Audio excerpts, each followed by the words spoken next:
I'm sitting at our usual family brunch spot, quietly sipping my coffee. My sister Sierra can't resist the spotlight. She launches into a story about her fabulous job at an accounting firm, or at least she used to have it.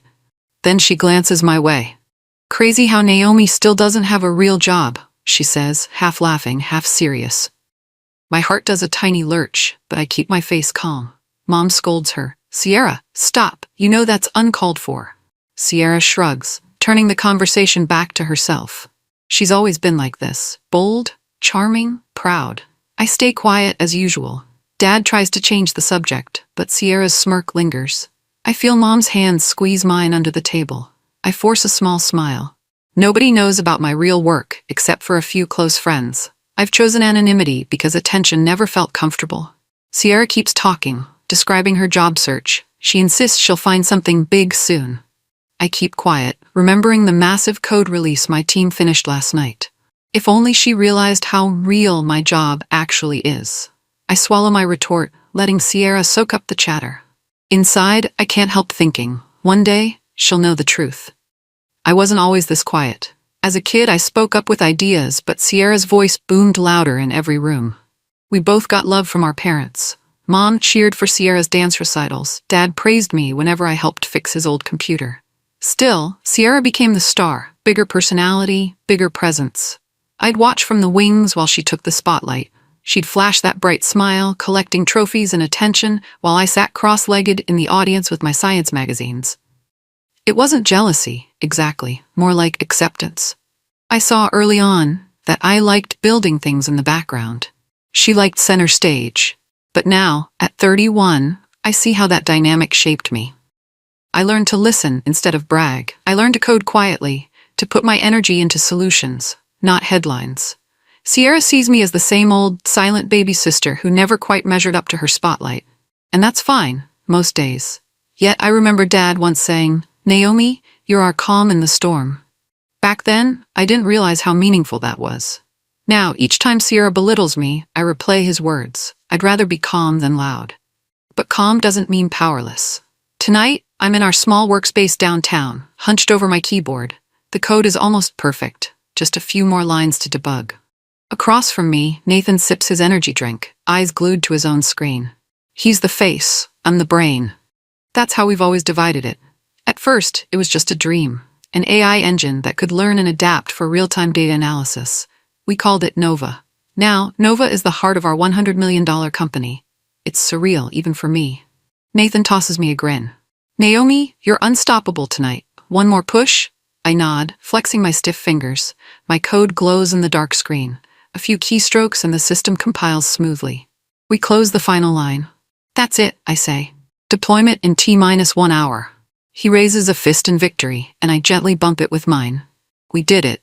Again. Another massive update, the backbone of new apps that finance, healthcare, and even government clients will use soon. But nobody outside this room knows I'm behind it. By choice, I've always kept my name off the official site. People just assume it's all Nathan. I prefer it that way, for now. The next morning, my phone buzzes with a text from Mom. Sierra got laid off. She doesn't say much else. I can imagine Sierra crying in her room, furious that her accounting firm cut costs. My emotions are mixed. Sierra and I may not see eye to eye, but I hate seeing her in pain. By afternoon, I hear she's already applying everywhere. Then I spot an internal recruiter's post, new accounting positions at Nova Tech. I share a knowing glance with Nathan. He nods. "She's good at finance, right?" I simply reply, "Yes, she is." The recruiter offers her an interview. She does well and lands the job. When Sierra walks into our shiny new office tower, she has no idea it's half mine. She's impressed by the modern lounges, gourmet coffee stations, and the huge panoramic view of the city. Her eyes light up, like it's some wonderland she's stumbled upon. She's told her position reports directly to the CFO, but she's clueless that Nathan and I sign off on final budgets. Ironically, she's about to handle accounts that I helped secure. I watch from a distance, heart pounding a little. She's stepping into my world, and she has no clue. My parents mean everything to me. They've given me unconditional love and quiet understanding since I was small. So I decide to do something extra, something that might make their lives a little sweeter. I set up a thank you fund in the name of a fictional cousin who moved abroad years ago. I drafted a warm letter, praising them for their kindness over the years, saying how their generosity once changed my life.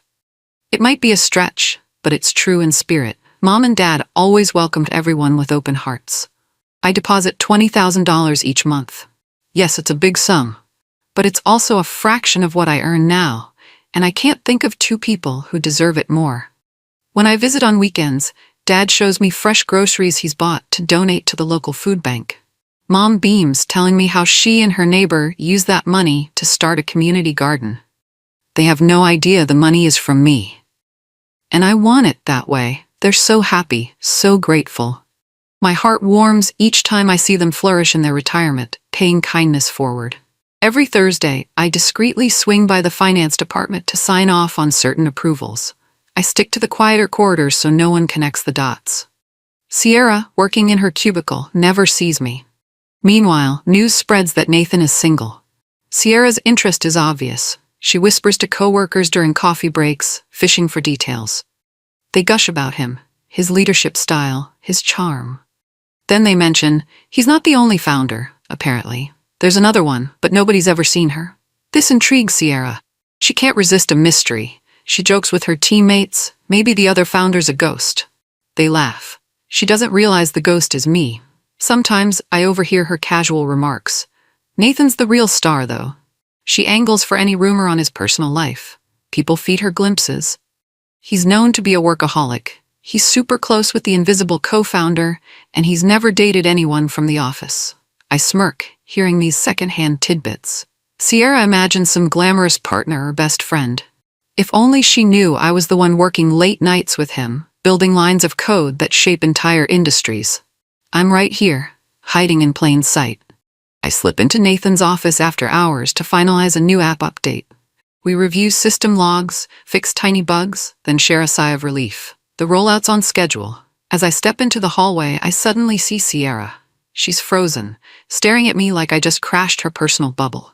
I can't tell if she's more shocked or suspicious. She blurts out, "What are you doing here?" Her tone is direct, almost accusing. It stings a bit, but I answer quietly, "Just visiting Nathan." Before I can explain further, she scoffs. "Right? I'm sure you're here to, I don't know, flirt your way in or something." I blink, stunned. She thinks I'm chasing Nathan for his success or attention. Typical assumption. In my head, I want to say I literally own half of this company, but I don't. I just offer a tight-lipped smile. Nathan calls out, "Naomi, ready to check the final code?" Sierra's eyes flick between us. She looks almost betrayed. She steps aside, letting me pass. I brush by her, heart thudding. Her look says, "Stay away from him." I return to the server room, realizing we're on the brink of a bigger confrontation.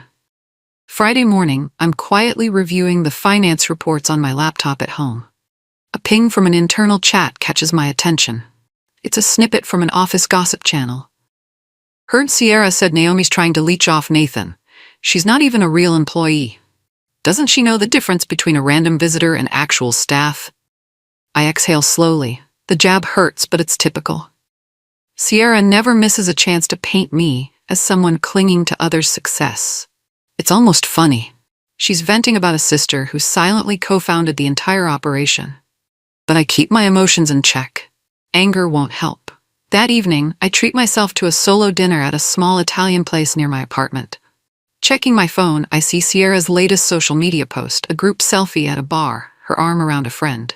The caption reads, "Living my best life? Even after a layoff, some people just can't handle that." I have a hunch she's talking about me. She's fueled by jealousy, convinced I'm trying to steal Nathan or overshadow her. Ironically, I just want to code in peace. I grit my teeth, reminding myself truth has a way of surfacing. I join a virtual board meeting from home. It's about our new philanthropic venture, building a girls' tech hub in Kenya. My heart swells with pride as the board applauds the project's success. I've donated a sizable amount to kick it off. The meeting transitions to finances. They hail Nathan for his leadership, but he quickly credits Nova, our codename for me, for making it possible. I can hear the excitement in people's voices. We owe everything to Nova's generosity. She's unstoppable. I remain silent, watching the grid of faces. They know me only as Nova on official documents. No last name, no press photos, no name plaques. That's been my one request from day one. It's not that I'm shy. I just hate the spotlight. The work itself is my reward. Seeing a group of young girls unboxing their first laptops, that's what lights me up. The board wraps up, finalizing more funds. Nathan texts me privately. They want you at the next event, you know? I reply, I know, but not yet. I close my laptop, feeling both relief and a slight pang of fear. Remaining invisible is easier, but I sense that won't last forever. Monday morning, an email chain appears in my inbox. Promotion request, Sierra Sullivan. I pause, reading through the CFO's glowing review of Sierra's performance. She's actually doing well. She identified cost savings, impressed the managers with her drive. I forward it to Nathan with a simple note. She deserves it. He responds, "Are you sure?" I nod to myself. Sierra might have an attitude problem with me, but I won't stand in the way of her career. 2 days later, I see the official announcement. Sierra Sullivan promoted to senior accountant, plus a car allowance. Sierra's ecstatic, bragging to her friends, "Nathan must see my potential." She's probably convinced he has a personal interest in her. It makes me chuckle. In truth, every single promotion must pass my desk. I have final say on budgeting. I'm the one who gave the green light. I watch from my hidden vantage point as the office buzzes about Sierra's sudden rise. She struts around, head held high, as if chosen by destiny. A small part of me is glad she's finally recognized for her talent. Even if she'll never believe it, I want the best for her. That's just who I am. 3 hours into our new AI update, we're flooded with media requests. Nathan sorts them. Tech magazines, business podcasts, a major news network wanting to feature our trailblazing company. One request stands out. A journalist insists on meeting Nova, the rumored female genius behind the scenes. Nathan flags it. They want an exclusive with you. I stare at the email. My skin prickles. I hate interviews. Even in college, I'd cringe during group presentations. The spotlight used to make me want to vanish. I type back to Nathan, "No thanks." He pings me. "They're saying it's huge exposure. You sure?" I smile to myself. People think publicity is everything, but I've seen how fickle public attention can be. Once the spotlight lands on you, it never fully leaves. I value my privacy more than any headline, so I decline. Nathan sighs in our chat. "Okay, but you know you can't stay invisible forever, right?" I type back, "They'll survive without my face." Then I pause, exhaling. He's probably right. Eventually, the world will find out. But I'm not ready to trade my quiet for that kind of glare. Not yet. When Sierra marches into Nathan's office after hours, I happen to be in the break room, finishing a cup of tea. The walls are thin. I hear bits of the conversation. "I like you," she confesses, voice trembling. My heart seizes up. She's telling him she has feelings. Nathan's reply is gentle but clear. "Sierra, I respect you. You're smart, capable, but I'm not looking for anything." I can almost see her heart break. Her voice quivers. "Is it because of Naomi?" "She's always assumed I'm chasing him too," Nathan responds softly. "No, that has nothing to do with it." There's a long silence, then a door opens. I quietly slip out of sight. Sierra rushes by with tears in her eyes, shoulders tense. She doesn't see me, but I can feel her pain. In that moment, I almost want to comfort her, but I know how she is when she's hurt. She'll lash out, especially at me. It's easier to let her cool off. Alone in the hallway, Nathan shoots me an apologetic look. I just nod. No words needed.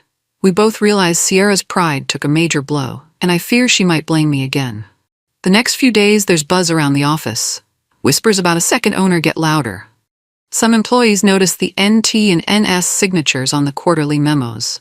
During lunch breaks, a group gathers in the cafeteria. Nathan Taylor's the founder, right? Who's this NS? Are they married? Are they siblings? Are they even real? Speculation runs wild. Sierra's usually the loudest to dismiss rumors. "Please, it's probably just a legal formality," she scoffs. But I see her brow furrow when she spots that mysterious signature on her own paycheck stub. She never bothered looking closely before.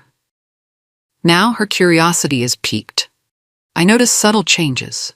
She hovers near management offices, listens at the door when the CFO has meetings. She's hungry for answers. Meanwhile, I maintain my routine, reviewing code from home, popping into the building only after hours. My official calendar says consultant. Everyone assumes I'm just a tech vendor. But the rumor mill spins. I sense the tension building like a shaky bridge. Soon, someone's going to connect the dots. And when they do, Sierra's going to be at the epicenter of the shock. Late one afternoon, Sierra sits at her desk, finalizing month-end statements. A coworker grumbles about some new payroll glitch. Sierra logs into the system to check data entries. That's when she spots it. The founder's digital signature scrawled in a corner. It reads, Naomi Sullivan. I hear from a friend in HR that Sierra practically froze. She must have stared at the screen for ages. Then she examined the signature on her own pay stub. There it is again. Naomi Sullivan. Her face apparently turned pale. She whispered, That can't be right. Is this a glitch?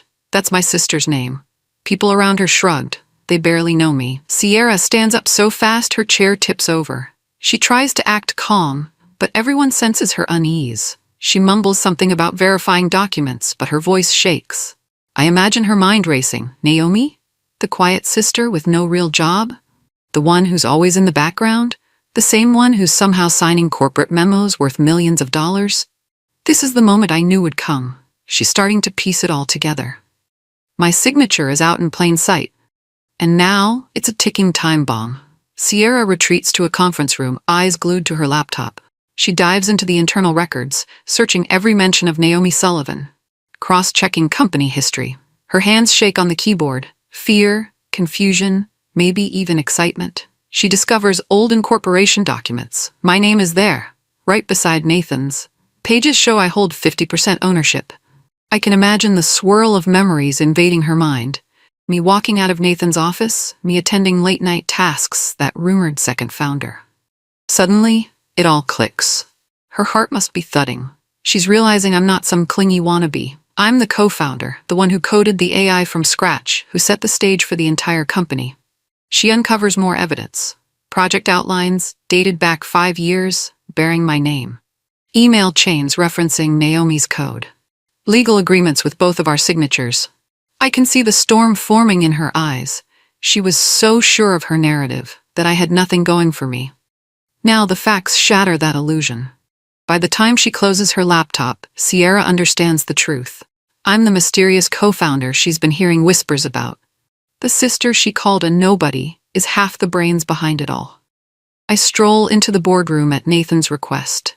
The board is planning a massive founders gala, a celebration of our latest app milestone. They want both founders front and center. Nathan insists, Naomi, it's time. My stomach churns. Public events freak me out. Cameras, applause, small talk, it's overwhelming. Yet I know our staff needs to see that I exist. The board needs to show the world we're not a one-man show, so I reluctantly say yes, just this once. After the meeting, I linger behind to finalize details with Nathan. I notice Sierra's name is on the volunteer list for the gala's finance committee. That means she'll be there, up close, watching me take the stage. Part of me wants to vanish. Another part thinks, maybe she needs to see this. There's an undeniable tension building. She's discovered my secret. We haven't spoken. Will she confront me publicly? Try to sabotage me? Or just hide from the truth? Nathan sees my anxious look. He pats my shoulder. You'll be great, he says softly. I nod, half smiling. The countdown to the gala has begun. My quiet existence is about to become very public with my sister front row. Word spreads like wildfire. Sierra rushes to confirm details, combing through the corporate intranet. She finds a locked file. Co-founder identity, confidential. Despite the warnings, she bypasses security with her finance clearance. And there it is, my full biography, from college to now. Her eyes dart over line after line. Naomi Sullivan, top of her class, specialized in machine learning, co-founded Nova Tech with Nathan Taylor. She reads the patent registrations, our major contracts. Every line proves I'm the quiet architect of this empire. She slumps in her chair, replaying every time she insulted me at family gatherings, every sneer about me being jobless.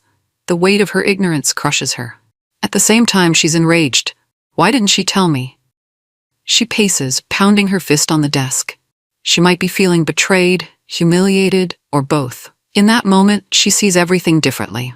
Our parents' house, my calm smiles, my silent presence at the office, none of it was laziness. It was deliberate humility. She can't fathom choosing to remain invisible while building a $100 million brand. She logs out, chest heaving. The truth is out, and there's no going back. Sierra doesn't come to work the next day. Word is she's homesick. I suspect she's grappling with a storm inside her head. I try to imagine how she's feeling, stunned, betrayed, embarrassed. All the time she called me a nobody. The jokes at my expense, the disbelief that I could ever match her success. Now, the reality is 100 times bigger. I'm not just employed. I'm a tech mogul, one who never flaunted it. I flash back to our childhood. Sierra needed validation. She thrived on applause and trophies. She probably saw my quietness as weakness, never guessing my self-worth didn't hinge on public praise. I wonder if she hates me now or if she hates herself for being blind. Truth is, I don't want her to feel small. I never wanted a power trip or a revenge moment. I just wanted my work to speak for itself. Still, a knot forms in my stomach. She might lash out at me to salvage her pride, or she might avoid me forever. Either way, the gala looms. She'll see me claim my role, and she'll have to face who I really am. And who she really is. The Founders Gala arrives. I slip into a simple black dress, elegant but understated. My nerves are on edge. I'm used to coding marathons, not glamorous events. But tonight the world meets the other half of Nova Tech. Nathan meets me at the entrance. He's wearing a tailored suit, smiling wide. "You look great," he says. I manage a shy smile back. The venue sparkles with chandeliers. Tech journalists and influential investors crowd the reception area. Waiters glide by with drinks. The band in the corner plays softly. My heart pounds. I glance around, searching for Sierra. She's standing by a corner, wearing a crisp navy dress. Her expression is a swirl of shock and nerves. She looks at me as if seeing a ghost. I step onto the stage beside Nathan. As the announcer introduces us, I see Sierra's stunned face in the crowd. Cameras flash everywhere. My name booms over the speakers. Naomi Sullivan, the quiet genius behind our revolutionary AI. Applause thunders. My cheeks burn. I sense Sierra's eyes locked on me. She realizes there's no escaping the truth tonight, and I'm finally stepping out of the shadows. Nathan gently taps his champagne glass, calling the room to attention. "Ladies and gentlemen, thank you for supporting Novatech. Tonight, I want to introduce the one person without whom none of this would exist. Naomi Sullivan, my co-founder." Spotlights shift to me. My pulse roars in my ears. I glance at Sierra in the crowd. Her face is pale, eyes wide. She looks like her world just flipped upside down. People cheer, stand, clap. Cameras snap photos. I manage a quick smile, then step to the mic. "Thank you, everyone. I'm not great with speeches, but this means a lot. We started in a tiny room with big dreams. I'm just glad I could build something that helps people." More applause. I spot tears in a few executives' eyes. Nathan nods supportively. Then slowly I step off the stage. Sierra tries to approach me, but I get swarmed by board members, clients, well-wishers. She stands there, uncertain, shoulders tense. I see her swallow hard, arms folded tight. I wonder what she wants to say. An apology? A question? I can't tell. All I know is tonight's revelation feels like a turning point for both of us. Later, I stand near the buffet table, letting the wave of attention die down. My head spinning from the adrenaline. I spot Sierra heading in my direction. My heart clenches, anticipating a confrontation. But the moment she's a few steps away, a group of excited investors sweeps in, wanting to toast the brilliant Naomi. By the time I finish politely chatting, Sierra's gone. She doesn't try again. Instead, she skirts around the room, stealing glances at me from behind clusters of guests. Her expression is a mix of shame and uncertainty. She can't muster the words, and I can't chase her down right now. Deep inside, I do want her to approach me, to finally say something. Anything. But maybe she's not ready to face her own guilt. Maybe she can't say "I'm sorry" tonight. The event ends with a final round of applause. Sierra slips out before I can catch her. I stand alone, watching the gold confetti fall, feeling both triumphant and strangely hollow. I told no one about our tension. On paper, I won. But reality isn't that clean. My own sister can't even look me in the eye. And I'm not sure what tomorrow will bring. I get home after midnight, shedding my heels and dress in a weary sigh. My phone buzzes with text after text congratulating me, but there's nothing from Sierra. In bed, I stare at the ceiling, remembering Sierra's hurt eyes. All the years she dominated conversations, bragged about her life, and ridiculed my lack of direction. I was always the shadow. Now she knows the truth, and it's huge. Strangely, guilt creeps in. Did I blindside her? Should I have given her a hint? But no, I had reasons for privacy. We're not obligated to broadcast our successes. Yet, I imagine how humiliated she must feel, replaying every cruel remark she ever made about me. I roll over, hugging a pillow. I don't want her to suffer or feel inadequate. She's talented, she has drive, she earned that promotion. But the illusions she built about me just collapsed. That's a lot to handle. I flick off the lamp, wondering what kind of relationship we'll have tomorrow, if any. Somehow I want to ease her shame. But also, a small voice says she did this to herself. Sleep comes slowly, weighed down by uncertainty. Morning arrives with a surprising package request. I drive to the office, slip into a corner room, and prepare a small gift for Sierra. It's not fancy, just a hardcover notebook and a handwritten note on simple stationery. Sierra, thank you for your hard work. You're genuinely good at what you do, and I'm proud you're with us. Naomi. I leave it with the receptionist, asking her to deliver it quietly. No fuss, no show. I imagine Sierra opening the box, seeing my neat handwriting. Maybe she'll scoff, or maybe she'll feel relief. I don't need her to grovel. I just want her to know there's no hostility from my side. Later, I ask the CFO about Sierra's performance. He's impressed. She's tenacious, handles budgets well. It confirms what I knew. She's got real skill. She's not just a talker. By noon, I hear she received the box. No reply from her, no text, no email. But that's okay. I exhale, feeling a small weight lift. She's my sister, and I do care. If a simple note can open a door, I'm willing to try. Over the next few weeks, subtle changes ripple through the office. Sierra isn't as loud. The bitter jabs vanish. She no longer drops sarcastic remarks about me. It's like she's shedding an old skin. She's even taken on extra tasks, offering to help new hires navigate the finance software. I hear she quietly mentioned to a coworker, Naomi's philanthropic ideas are actually pretty inspiring when asked about the company's charity efforts. That's a 180-degree shift.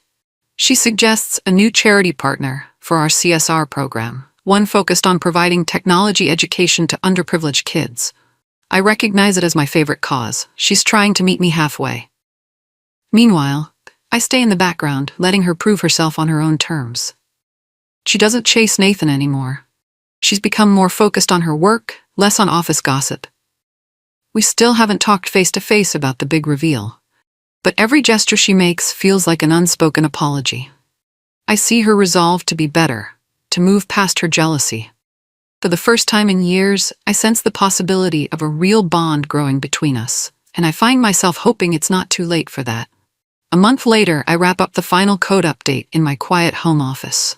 Checking the charity dashboard, I see new donations streaming in from employees. Sierra's influence, no doubt. I can't help but smile. My phone buzzes. It's Mom and Dad calling just to chat. I hear their laughter, feel their warmth. They still have no idea about the cousin's monthly gift, but they mention how they've used more of that money to support local families. My heart feels full. Nathan sends me a meme about coding jokes, which makes me laugh out loud. The hush of my living room feels calm, steady. A family brunch is planned for Sunday. Normally, Sierra is the shining star, but this time when an aunt makes a casual remark about me being so quiet, Sierra speaks up. With a small but determined smile, she says, "Actually, Naomi's the smartest person I know, and I wouldn't be where I am without her." No big speech, just a gentle statement of truth. I pretend not to notice how my parents' eyes gleam with pride. Sierra meets my gaze. We share a nod of understanding. In the end, I didn't need revenge or grand confrontation. Just the quiet truth, and letting it speak for itself.